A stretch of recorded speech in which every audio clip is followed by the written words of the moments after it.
ஏன்னா even though அஃபேரியை normalise பண்ணுறாங்க, நிறைய விஷயத்த நார்மலைஸ் பண்ண ஆரம்பிச்சாங்க. ஈவன் தோ நான் இப்போ ஒரு சோஷியல் மீடியாஸ் எடுத்து கமெண்ட் படிக்கிறேன், இந்த மாதிரி சிறுமி பாலியல் இந்த மாதிரி கமெண்ட் படிக்கிறேன்னா ஒருத்தன் கமெண்ட் போட்டிருக்கான், சாக்லேட்காக வந்து யார் போய் அந்த பொண்ணை படுக்க சொன்னது அப்படின்ட்டு. இன்ஃப்ளூயன்சர் பிடிக்குது அப்படின்றதுக்காக வந்து எது பண்ணாலும் இவங்க கரெக்டுன்னு இல்லை. முதல்ல கேள்வி கேட்கணும். அப்படியே தாண்டி யாராவது கேள்வி கேட்கணும்னா பதிலுக்கு தான் வந்து அகெயின்ஸ்ட் எழுதுல பேட் கமெண்ட்ஸ், நிறைய பேட் கமெண்ட்ஸ் சொல்ல போனால்.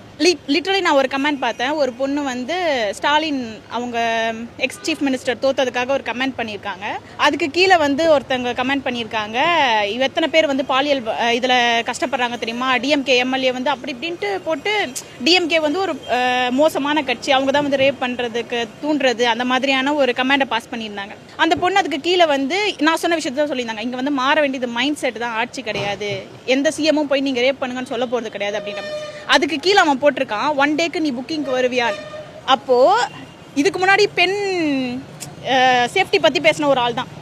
இங்கே அப்யூசிவ் வேர்ட்ஸ் யூஸ் பண்ணுறதுக்கும் சேஃப்டி ரேப் பண்ணுறதுக்கும் எந்த ஒரு டிஃப்ரெண்ட்டும் கிடையாது. ரெண்டுத்தையும் நான் ஒரே மாதிரி தான் பார்க்குறேன். ஒருத்தவங்க அப்யூஸாக அவங்க பாடியை வந்து அவங்க பாடி அப்யூஸ் பண்ணுறதும் மென்டலாக அவங்களை அப்யூஸ் பண்ணுறதும் ஒன்று தான் என்ன கேட்டால்.